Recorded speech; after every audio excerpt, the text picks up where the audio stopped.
Welcome back to another edition of The Explainer. Okay, today we are unpacking some incredibly fascinating research that honestly completely shifted how I view human behavior. If you've ever found yourself wondering what actually drives us to do what we do, well, you're in for a treat because the science is way more surprising than just basic survival instincts. Let's get right into it. Just think about this for a second.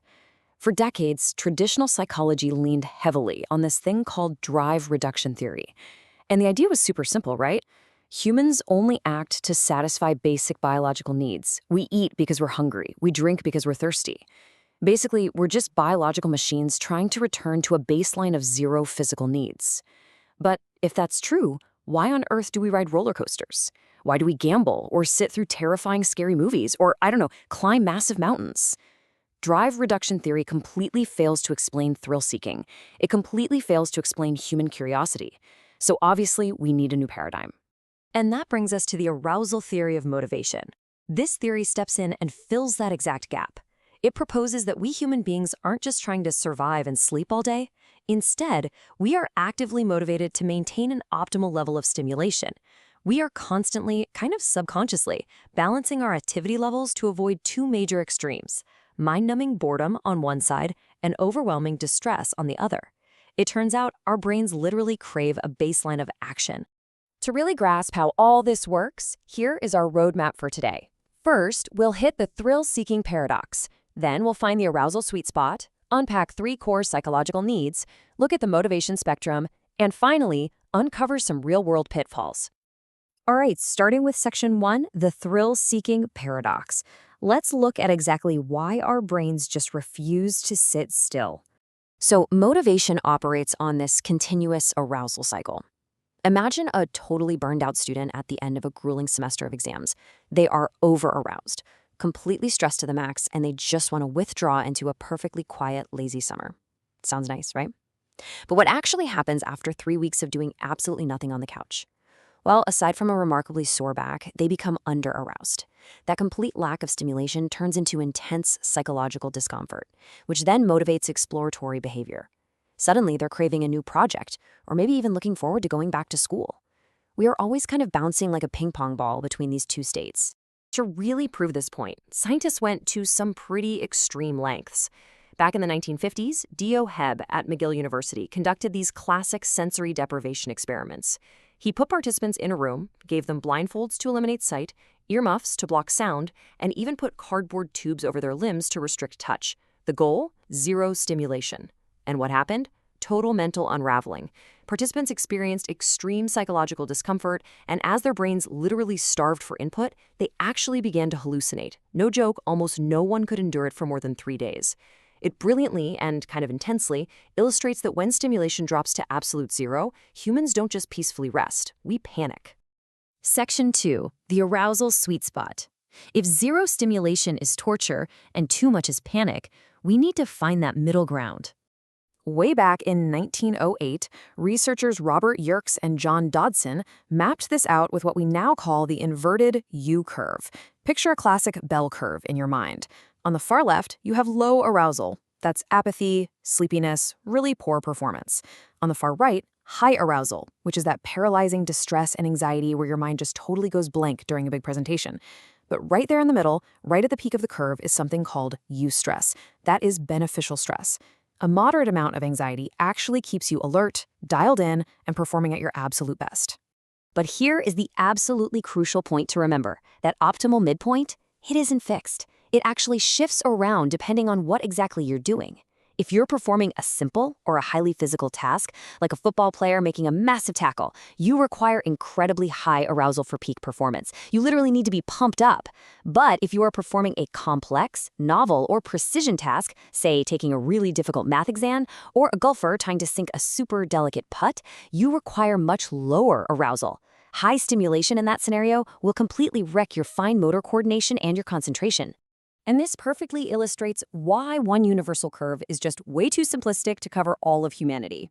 Enter the eyes-off theory, or the individual zone of optimal functioning, which was proposed by Yuri Hanin in 1997.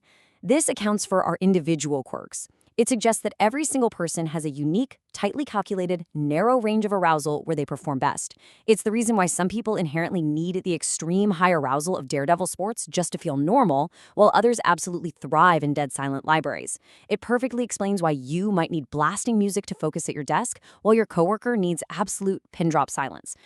Section 3. 3 psychological needs. Let's pivot from our biological need for stimulation and step into the realm of self-determination theory. Self-determination theory, or SDT, which was pioneered by Richard Ryan and Edward Deci, represents a massive Copernican shift in psychology. It argues that for healthy human development to unfold, we require 3 basic psychological needs to be supported. First up is autonomy, which is that vital sense of ownership and initiative over your own actions. Second is confidence, the feeling of mastery and real growth. And third is relatedness, a deep, genuine sense of belonging and connection with others. These aren't just nice to haves, you guys. They are the absolute, non-negotiable prerequisites for the human brain to thrive. Section 4. The spectrum of motivation. Let's see how those 3 needs translate into real-world behavior. This taxonomy chart is a real game changer because it completely redefines motivation. We almost always think of it as a binary thing, right? Intrinsic versus extrinsic. But look at how SDT maps this out as a continuous spectrum.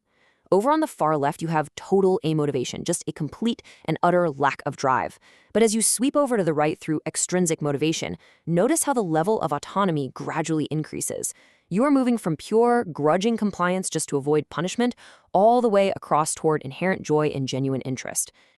To make sense of that somewhat dense chart, let's just look at the 2 most contrasting forms of extrinsic motivation. On one hand, you have introjected regulation. Think of a student who studies purely out of shame, guilt, or maybe just to protect their ego. The pressure is coming from inside them, sure, but it's still a heavily controlling pressure. On the other hand, you have integrated regulation. This is a student who studies because they genuinely recognize the value of the knowledge, and it aligns perfectly with their core personal values. They might not find the actual act of studying fun per se, so it's not purely intrinsic, but they do it entirely willingly. Which brings us to Section 5, real-world motivation pitfalls. Because despite all this incredible science we just went through, our modern institutions are often getting it completely wrong. Let's talk about the grading paradox. Grading schemes are universally ubiquitous in schools worldwide, right? Policymakers mistakenly assume that grades are this highly effective motivational strategy to incentivize effort. But wow, the science shows the exact opposite. While we like to think grades provide helpful feedback, students predominantly experience them as controlling pressures. Grades rarely offer actual competence-building information. Instead, they just trigger ego involvement and performance avoidance goals. When grades become the main focus, they actively destroy intrinsic drive and can literally lead to lower conceptual learning. Crazy, right? And this whole thing stems from a much broader issue of leadership and teaching styles. Just think about the stark difference between a controlling environment and an autonomy-supportive one. Controlling leaders monopolize materials. They issue these rigid should and must directives, and they constantly enforce social comparison. Studies actually show this kind of controlling behavior raises salivary cortisol levels. It is literally inducing a biological stress response. Have you ever had a micromanaging boss? That intense stress you felt, that was purely biological. In contrast, autonomy-supportive leaders offer meaningful choices, they provide clear rationales for tasks, and they foster genuine mastery.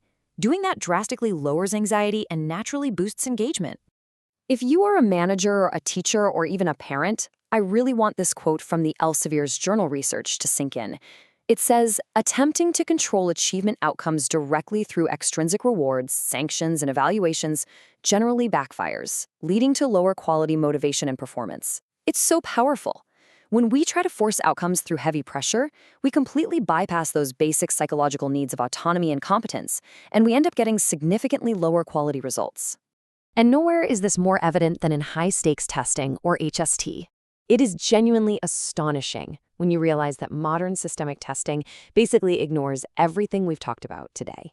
It completely ignores the arousal sweet spot by pushing students into absolute paralyzing distress. It ignores self-determination theory by stripping away autonomy and relatedness.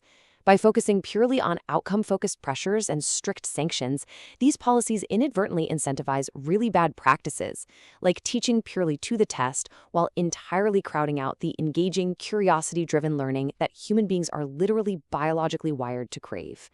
We are essentially taking active, curious learners and treating them like programmable machines. Which leaves us with this final vital question to really ponder as we wrap up. Look closely at the systems, the classrooms, and the workplaces around you. Are they genuinely designed to motivate us by supporting our need for autonomy, competence, and optimal arousals? Or are they just designed to control us? Thank you so much for joining me on this explainer today. Keep questioning the systems around you, stay curious, and we'll see you next time.